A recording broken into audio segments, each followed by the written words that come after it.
বিসমিল্লাহির রহমানির রহিম। এখন আমরা দেখব প্রাচীন বাংলার জনপদ নিয়ে। ঠিক আছে, এখন প্রাচীন বাংলায় বাংলাকে কোনো একটা দেশ হিসেবে চিন্তা করা হয় নাই।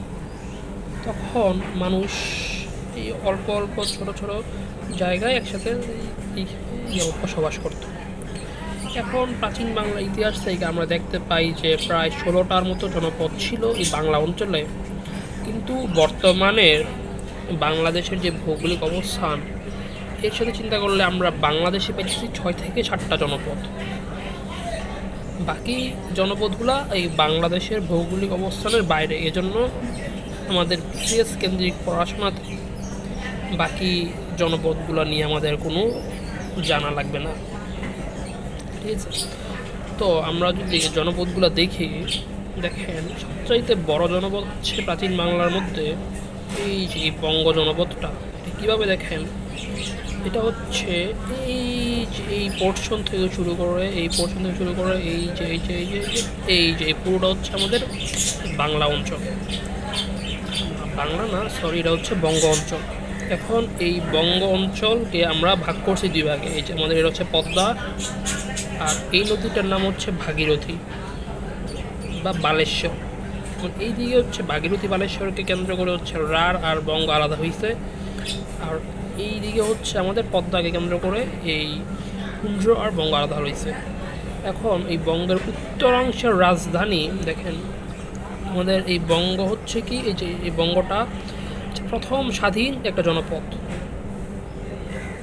বৃহত্তম জনপদ, বৃহত্তর ঢাকা, হচ্ছে ময়মনসিংহ, ফরিদপুর, বরিশাল, পটুয়াখালী।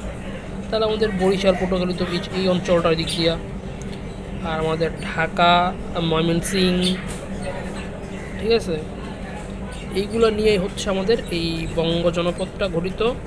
এখন এই বঙ্গ জনপদকে আমরা ভাগ করবো দুই ভাগে, একটা হচ্ছে দক্ষিণ, একটা হচ্ছে উত্তর। বঙ্গের দক্ষিণে তো বুঝে যাচ্ছে যে আমাদের এই বরিশাল পটুয়াখালী এগুলো থাকবে, যে বরিশাল, ফরিদপুর। আর উত্তরে থাকবে এই যে উত্তরে থাকবে কি ঢাকা, ময়মনসিংহ, এগুলো।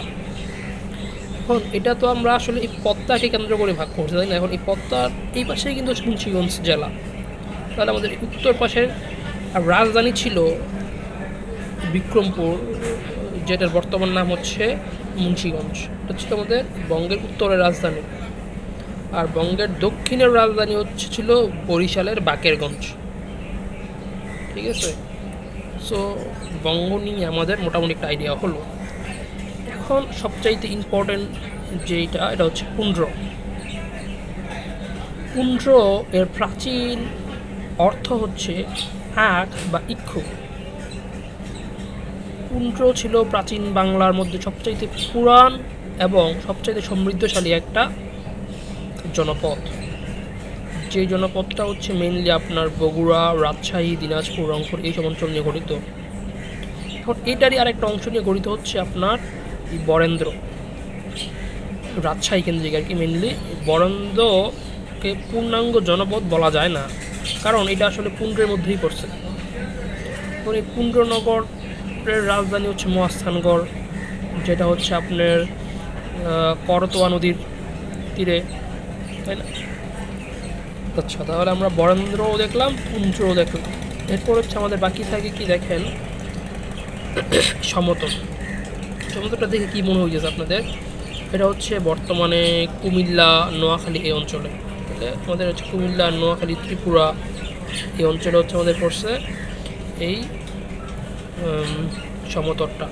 এবং সমতটের রাজধানী ছিল কুমিল্লা থেকে 10-12 কিলোমিটার পশ্চিমে একটা জায়গার নাম বড়কামতা। এখন এটাই হচ্ছে এই জায়গাতে মেবি ছিল শালবন বিহার। এখন হচ্ছে আপনাকে আসতে হবে এই হরিকেলে। এই হরিকেল হচ্ছে একদম সবচেয়ে পূর্বের একটা জনপদ।